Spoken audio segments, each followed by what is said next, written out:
Hello, welcome to September 2023 First Time Film Watches. I've got a different hat on because I'm washing my other one, so you get different hat Kyle today. Celebrate.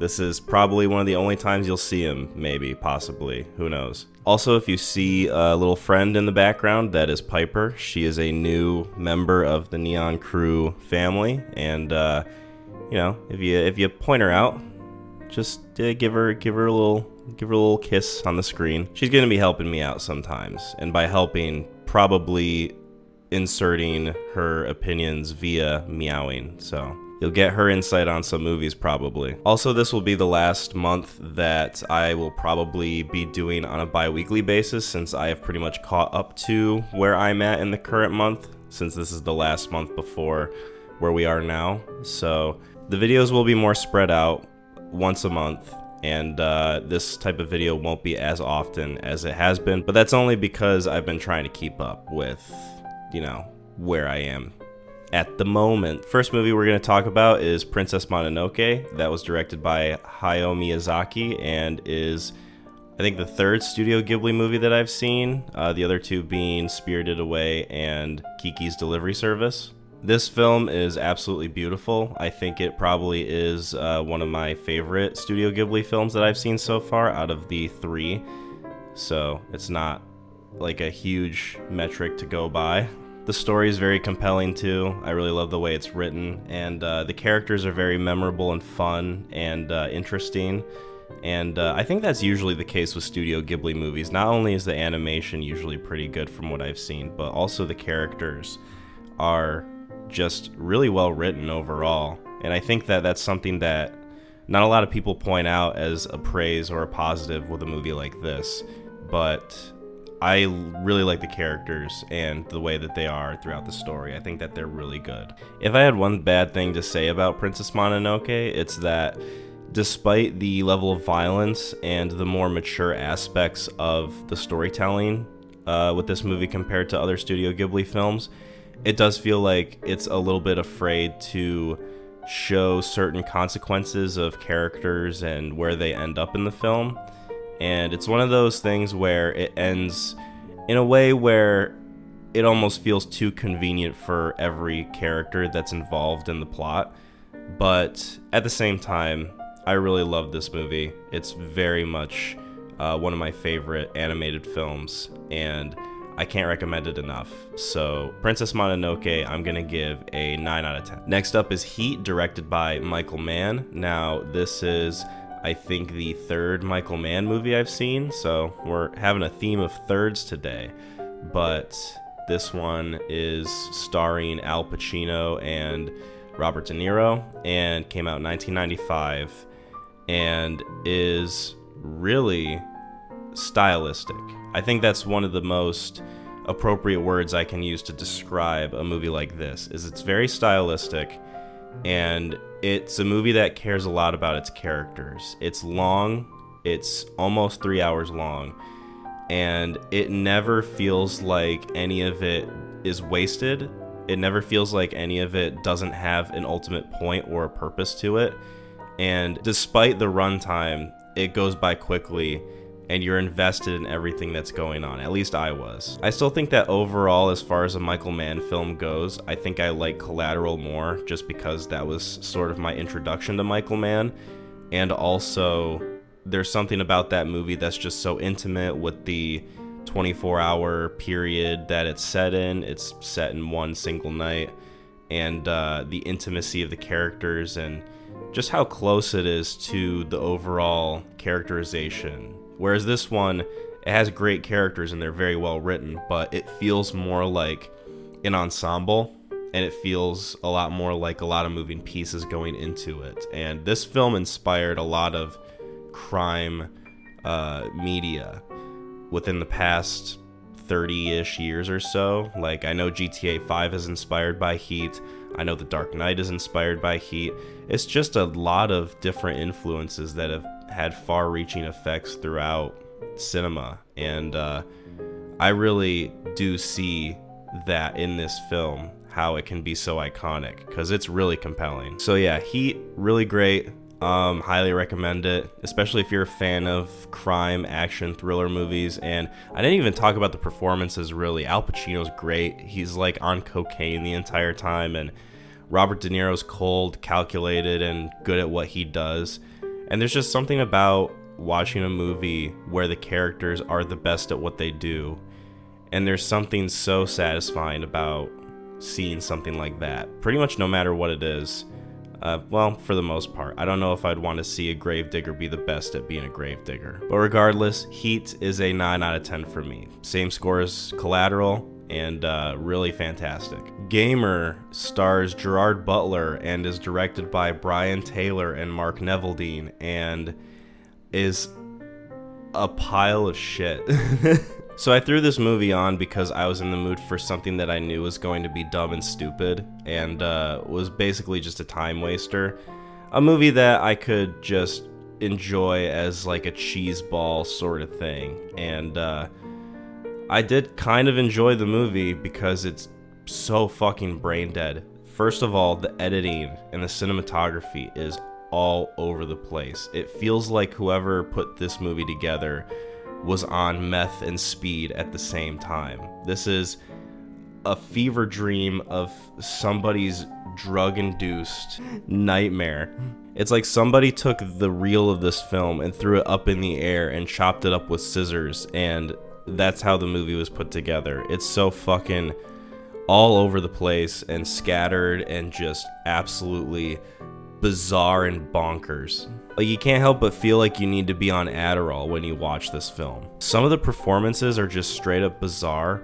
It's like Michael C. Hall is the villain of the film, and it's like he's playing a horny version of Sheldon Cooper.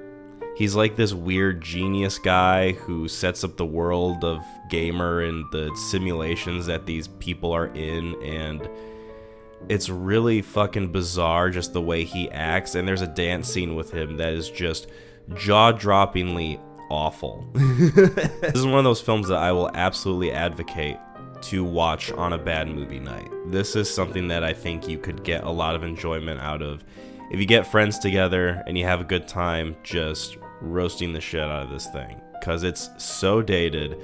And there's a line from Logan Lerman that I think will stick with me forever, where he's scrolling through the internet in his like weird giant screen room that he's in, and he says something to the effect of gay, gay, gay, retardedly gay. And it's just such a like of the time, like mid 2000s teenage boy thing to say.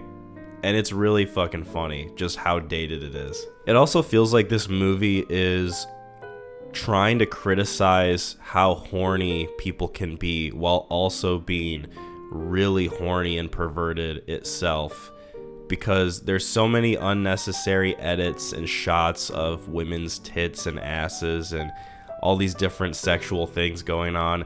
It's so juvenile. This movie feels like it was made by a 13-year-old edgelord high schooler. When the movie opens up with Marilyn Manson's cover of Sweet Dreams, you know what you're kind of in for, you know? Sweet dreams are made of theirs. Who am I to disagree? So yeah, Gamer, more like lamer. Giving this one a 2 out of 10. It just straight up sucks. Retribution is a suck-ass film. Retribution is a film that came out this year and is something that I'm not going to talk about very long because, one, we covered it on the podcast, and two, I don't really want to talk about this movie any longer than I need to, because it is far and away not only the worst film of the year, it is probably the worst film I have seen this year, and probably one of the worst movies I've seen, period. So what exactly was wrong with Retribution? Well, it was directed by Nimrod Antal, which is a very, very fitting name for this kind of movie. Liam Neeson is so jarringly geriatric in this thing, and I feel like they built the plot around him sitting in a car for 90% of this film, because they know that he's old and they know that he can't really do action scenes anymore. Liam Neeson isn't very convincing in this at all. He's got such grandpa energy. It feels like he's just phoning it in for another paycheck, which, I mean, yeah, that's pretty much what it is. Cinematography's bland, the presentation has no tension in it whatsoever, the story is just not compelling at all, and the pacing, despite it being a shorter film of around 90 minutes, is really, really bad. It felt like a movie that was much longer than like one of the shortest runtimes you can get in a film that you watch in theaters. Heat felt shorter than this movie, which is saying quite a bit. This is a movie where I'm going to suggest you listen to us roast it on the podcast and not see it at all. Like, I'm just gonna straight up tell you to not watch this movie because it is an absolute trash fire that you don't need to experience at all. Let us do the heavy lifting for you. Retribution is a 1 out of 10.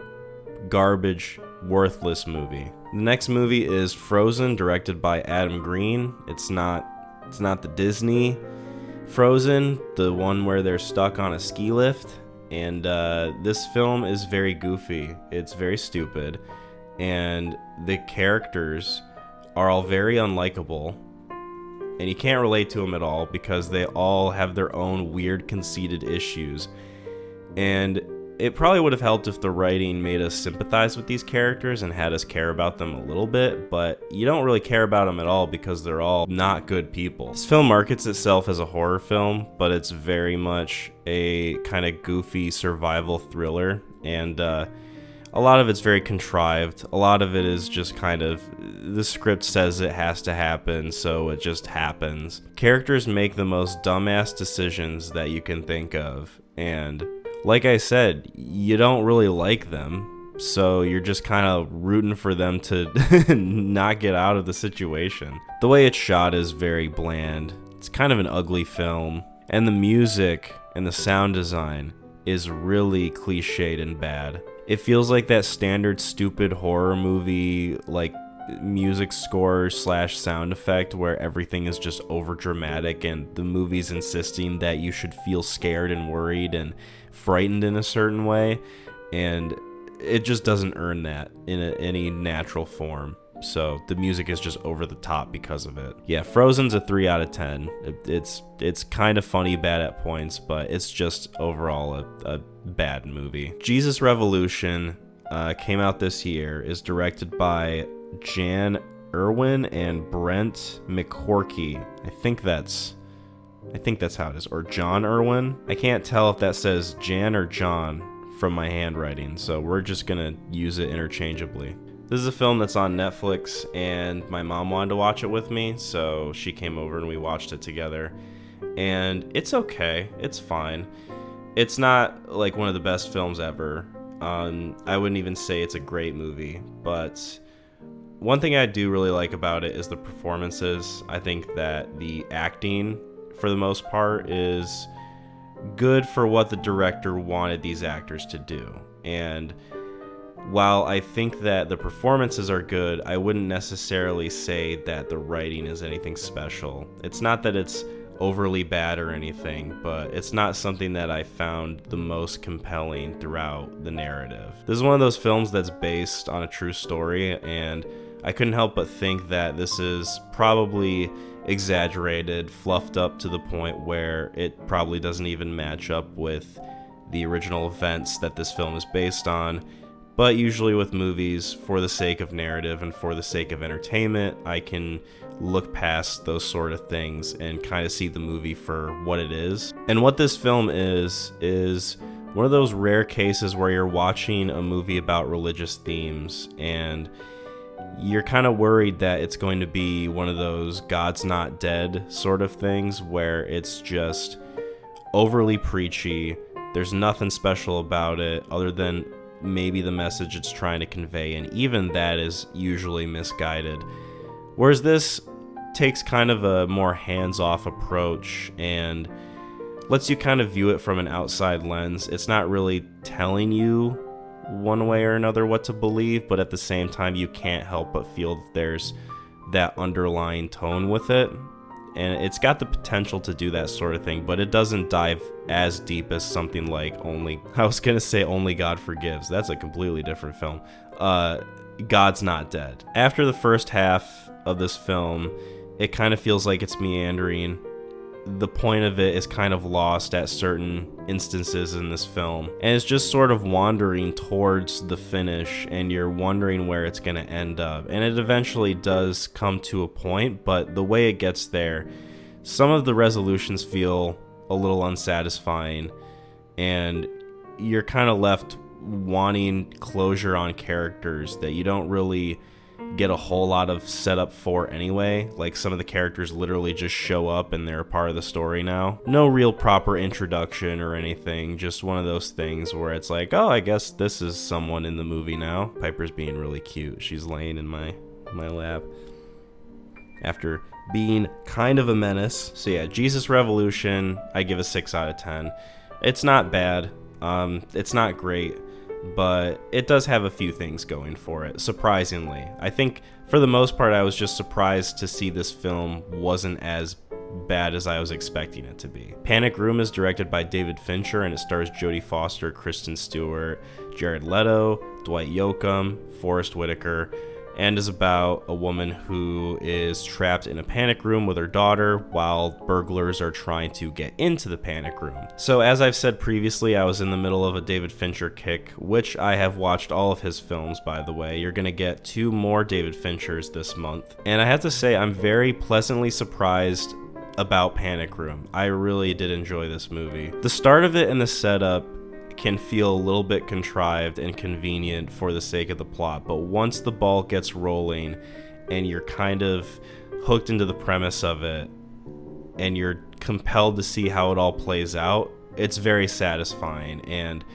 I don't think there's a minute of this movie that goes by that feels like it's wasted. David Fincher feels like a very purposeful director when it comes to the technical aspects of his film, the story beats of his film, and the editing, and the way that the actors carry themselves. I was listening to a podcast earlier this week about this movie, actually, and I guess that Jodie Foster was originally supposed to be played by Nicole Kidman, but she ended up having to drop out because she had an injury that prevented her from working on this film. And this is a very physically exhausting movie to be a part of, especially as the main character. So they went with Jodie Foster, and I think it was the right choice because I think she absolutely nails this role. And Kristen Stewart's really good in it too. This, I think, is only the second movie that she's ever been in. A complaint that I kind of have is, you know, as much as I am kind of a devil's advocate sometimes for Jared Leto, he is over the top, and he kind of took me out of the movie a little bit with just how hard he was trying with this character. And the character himself is a character that is trying hard to come off as cool and smart and knows what they're doing and fast-witted, but it almost feels like he's got a little too much to prove in this, and it definitely shows when you compare it to Forrest Whitaker, and especially Dwight Yoakam. Dwight Yoakam, I think, is the silent star of this movie. I think that he's absolutely fantastic, and he's not somebody who has a lot of acting credits under him. He's mostly a country musician, but for this film, he's scary, he's intimidating, and he works really well for the plot. I think that he is the most compelling part of this movie by far. So yeah, Panic Room, really enjoyed. That one I gave an 8 out of 10. I think amongst David Fincher's films, that one is one that I could see myself going back to from time to time and just revisiting for shits and giggles. Next up is The Game, also directed by David Fincher. This is his third movie that I think he's made ever. This was after he came out with Seven, and I enjoyed it. It's a film that I don't think is amongst his best. It certainly has its own thing going for it, and the performances are really good. Michael Douglas kills it. Sean Penn is great. The female lead is awesome.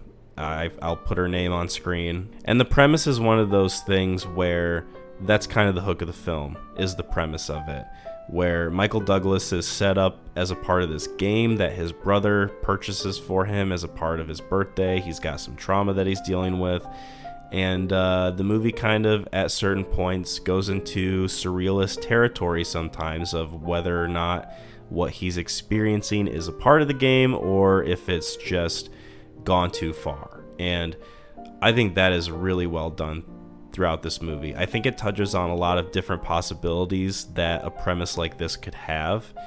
And it's one of those where I could see myself looking back at this film, possibly wondering if there's anything to look out for on a second watch to see if there's something that I missed or a hidden detail that I could catch later that paints a new perspective on this film. My complaints about this film have a lot to do with the plot, and I don't want to spoil this movie.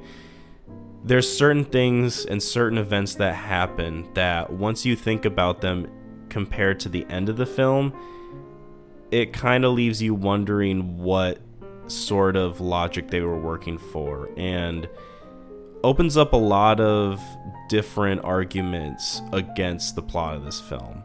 But like I said, I don't want to spoil it, but that's where my complaints lie, is where the story goes sometimes as far as the extremes of the premise. Other than that, highly enjoyable movie. I could maybe see myself bumping this up a score if I watched it again, but for right now, I'm comfortable giving it a 7 out of 10.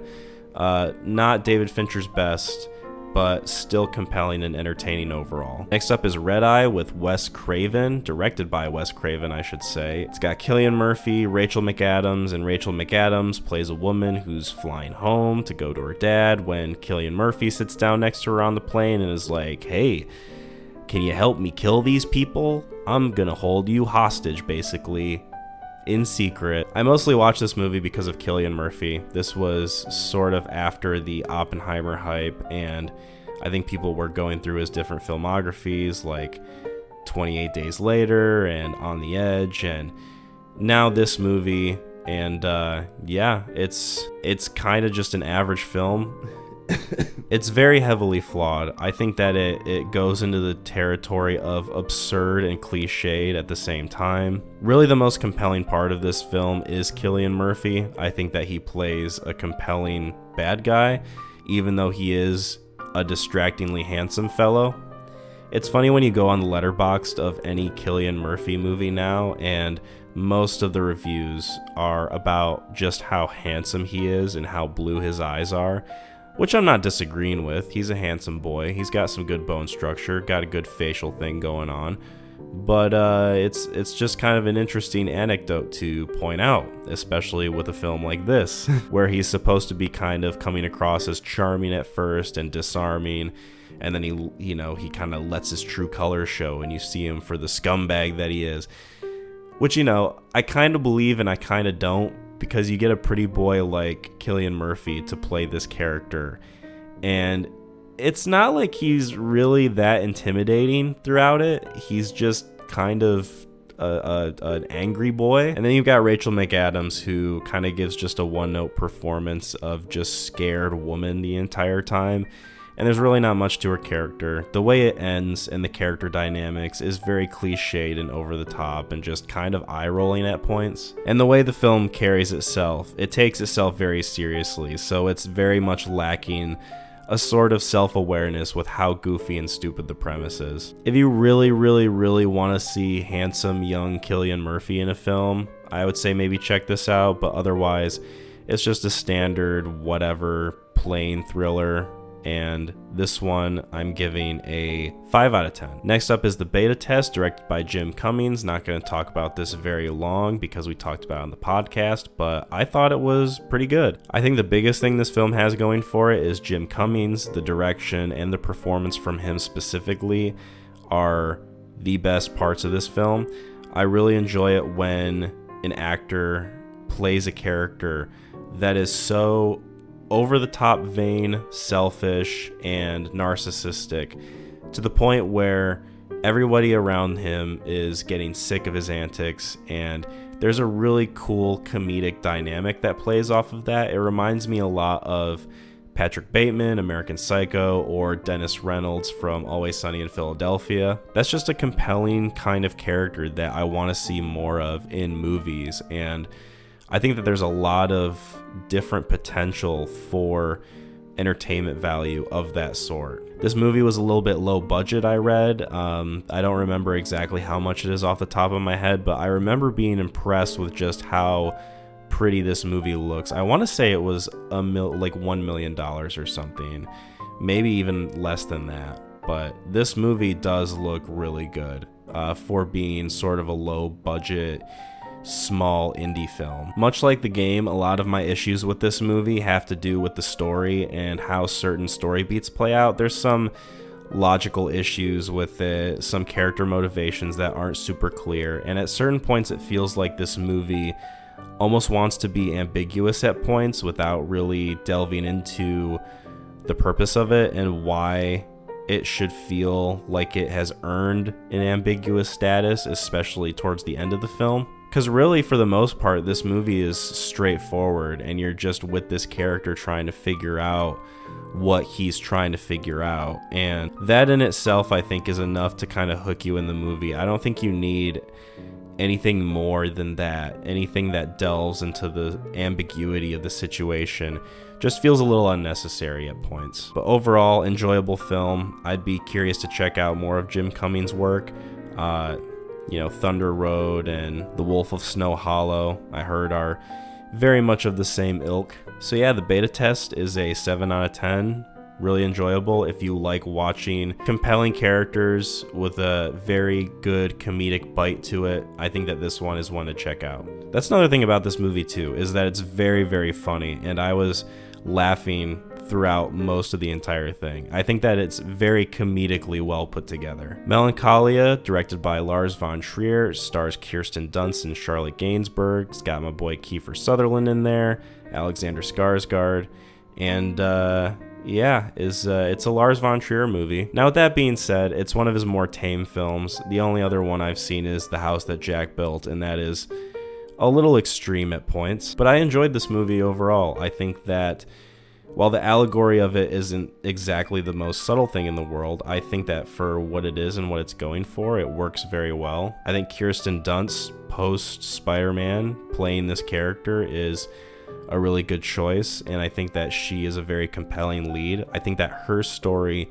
specifically with the wedding and that whole first half of the film, is the best part of the movie. And while I didn't hate Charlotte Gainsbourg's part, I think that last half of the film definitely pales in comparison to what we get at the beginning, where it's just a lot of different things going on with this character and how everybody's trying to push this wedding on her, and they want her to be happy for their own emotional sake. And that's just really what I appreciate about this film the most, I think. I like the way it's shot. I really enjoy the music of this film. This is one of those films where I notice how the music is implemented, and I really enjoy it. And there's also a lot of really cool, compelling shots, almost like paintings and montages in the beginning of this film, and it's just really gorgeous at so many different points. So yeah, it's technically great, it's compelling. While not the most subtle thing in the world, I think it works for what it is, and I think that Kirsten Dunst's part of the film is absolutely the best thing about it. So yeah, Melancholia, I give an 8 out of 10. Same score I gave The House That Jack Built. I'd be curious to watch more Lars von Trier stuff, although I feel like I'm a little hesitant to dive into something like Nymphomaniac or Antichrist, just based on the subject matter, but I'm open to most things, I think. Aliens was directed by James Cameron. It is the follow-up to Ridley Scott's Alien that came out in 1979. I believe this one was 1986. It's kind of a different foundation than what the first film is set upon, whereas the first film is a tight, claustrophobic horror film. This movie is very much kind of a space marine sci-fi action film, and I think for the most part it works well. I think that the action and the setting, the atmosphere is the best part of it. This is a film that has inspired a lot of tropes throughout movies and video games. It's got the whole space marine thing going on. It's got like a Colonel Johnson character from Halo that sort of like African-American drill sergeant with a cigar in his mouth trope sort of thing that has a sassy comeback for everyone. And Sigourney Weaver is compelling too. I think that she is what carries this film and what carries this franchise as a whole. There's a child actress that's very prominent in this film that I didn't think was good at all. A lot of her line deliveries are very stilted. It just felt like she was reading off of what adults wrote for her. And at certain points, this movie can get pretty repetitive with the pacing and everything going on. That would probably be a big complaint that I have about the Alien franchise overall, is that a lot of what you experience throughout the film, while creepy and atmospheric, can also sometimes feel a little stale, and you just crave something different every now and again. But those movies are never really concerned with giving you anything too varied as far as tone or atmosphere or setting goes. I really like the sound design. I really like a lot of the technical aspects that goes into this. I think that James Cameron absolutely knows what he's doing on a technical level with his films that he's made, and there's a reason why he has the reputation that he has. But at the same time, I couldn't help but kind of roll my eyes at some of the line deliveries. Some of the dialogue is just really cheesy.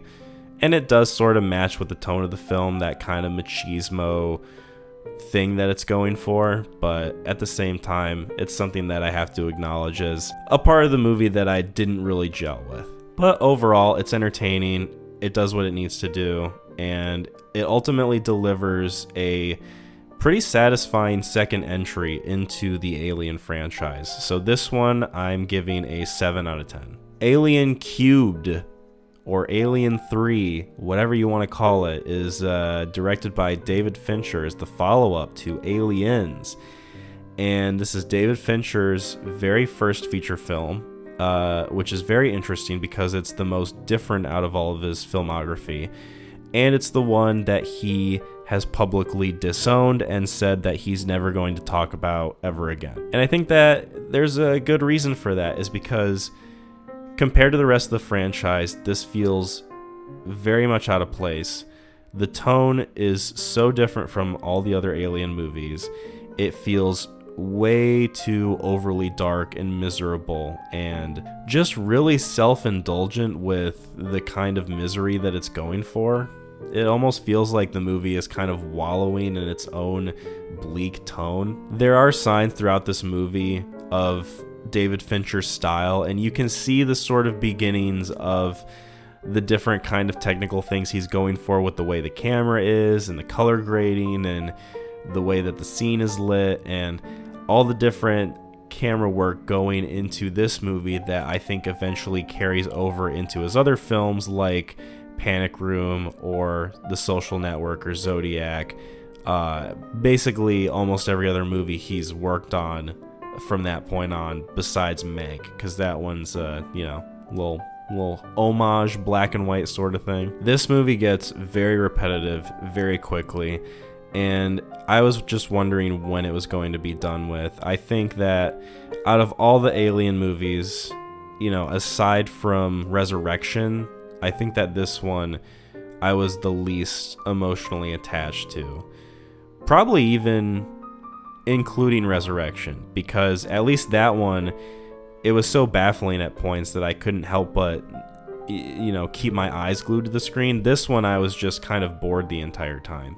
I don't think Sigourney Weaver's bad in it. I think that she's the best part still, and at the very least the story goes into unique places that David Fincher clearly had a type of vision for a movie like this. But at the same time, what ended up coming out from it is really stilted and kind of lame. Also, the special effects on the Alien just don't look good at all. There's a lot of overacting going on with a lot of the supporting characters, and at points it just feels really goofy and unnecessary. Also, it doesn't help that they're all fucking bald, and I can't tell who's who, and this is coming from somebody who is bald. So yeah, Alien³, Alien³, whatever the fuck you want to call it, 3 out of 10. A cubed out of 10. Last but not least for the month of September is The Guilty. Stars Jake Gyllenhaal, directed by Antoine Fuqua. I watched this on the airplane on our way to New Orleans, and I was actually pretty surprised at how much I enjoyed this movie. I don't think it's perfect. It's got a lot of flaws, and it's one of those movies where I could easily see somebody just not thinking it's a good movie. But I think that the performance and the premise and a lot of the acting from Jake Gyllenhaal and the people that he talks to on the phone is really compelling and kind of carries it throughout the entire thing, because the whole movie's from Jake Gyllenhaal's point of view. He's a 911 operator, and he's trying to figure out what's going on with this crime that is potentially unfolding in front of him. Jake Gyllenhaal is just magnetic. I think that most everything that I've seen him in, I've been impressed by, and he's one of my top actors, I would say, for a reason, because he really sells this performance, and even to the very, very end of the film, you get like a sort of emotional release with him, and it's conveyed very well. I also like the way this movie's shot. It manages to keep the visual style of it interesting and the cinematography unique while not changing locations really at all throughout this film. And I think that speaks volumes to the technical prowess of a movie like this. This is a film where the narrative and the character interactions and the plot kind of act like a roller coaster, because at some points it's really compelling and you're glued to what's happening and it's very convincing in what it's trying to convey to you. And then at other points it feels kind of contrived, unrealistic at points, and it really sort of takes you out of what the movie's going for. There's some comedic beats in this film that I don't think work quite as well, because it made me think, I don't think that would happen in real life. If a situation like that came across this character in a real world setting, it would not happen like that. There's also something that happens in this movie that's kind of a revelation. I'm not going to say what it is, but that's something where I could see people getting hung up on that and that having a profoundly negative effect on the movie for them. It didn't bother me too much, but at the same time, I did kind of have to, really work hard to suspend my disbelief in that moment, that the things that were happening for certain reasons, and then you kind of learn something and you're like, oh, okay. Now I have to think about how the rest of the film played out, and I don't know if it all entirely works now. Still though, really not a bad movie in my opinion. I was kind of surprised to see the more negative reception of a film like this, but at the same time I can understand if somebody doesn't like this film. But I thought it was entertaining at the very least, and at the very worst, unrealistic and a little bit contrived at points. It's on Netflix, so if you want to check it out there. And this one I'm giving a 7 out of 10. Well, thank you guys for hanging out with me and Piper today. We appreciate it. And this will have been the last one that I do on a bi-weekly basis, I'm pretty sure. Appreciate you guys watching. Let me know what you think of this. Be sure to check out the podcast on the channel. That would be awesome. I think you guys would enjoy it. And check out the other videos. I have previous months from this year where I talk about the movies that I watched from January to now. And now these videos are going to come out on a monthly basis, and I'm going to have more time to work on other stuff. So I'm hoping I can get more clip content out. And then there's also something else that I've kind of been cooking on the stove that will be revealed probably at a certain point. Not entirely sure when, but we'll have to see if that even comes to fruition, really. Be sure to subscribe if you haven't already. Give a like, give a psych, psych, I'm very tired, and I will talk to you guys next time. Peace.